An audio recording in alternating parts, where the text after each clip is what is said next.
New ভিডিওতে tap করুন এবং একটি ব্ল্যাক ব্যাকগ্রাউন্ড নিয়ে আসুন। ব্যাকগ্রাউন্ডটি 5 সেকেন্ড করে দিন।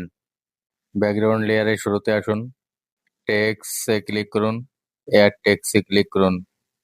এখানে আপনারা যা খুশি লিখতে পারেন, আমি জাস্ট আপনাদের বোঝানোর জন্য এডিটিং লিখতেছি আমি। এখান থেকে যে কোনো একটি টেমপ্লেট ইউজ করতে পারেন আপনারা।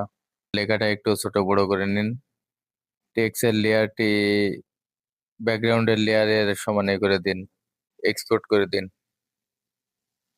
আবারও নিউ ভিডিওতে ট্যাপ করুন এবং একটি ভিডিও নিয়ে আসুন যেটা আপনি এডিটিং করতে চান। ওভারলেতে ক্লিক করুন, অ্যাড ওভারলেতে ক্লিক করুন। এখানে সেই ভিডিওটি নিয়ে আসলাম যেটা কিছুক্ষণ আগে আমি এক্সপোর্ট করলাম। তো এটা ফুল স্ক্রিন করে দিন। নিচের টেক্সট লেয়ারের 2 সেকেন্ড পরে আসুন এবং এখান থেকে কাট করে দিন। তো পরের লেয়ারটুকুর শুরুতে একটি কি ফ্রেম দিন এবং এই লেয়ারটি শেষে আসুন এবং এখানে একটি কি ফ্রেম দিন। এখন যে এডিটিং লেখায় জুম করুন, এমন ভাবে জুম করবেন যেন সাদা অংশটুকু পুরা স্ক্রিন জুড়ে থাকে। এখানে নিচে একটি অপশন দেখতে পাচ্ছেন, এটাতে ক্লিক করুন।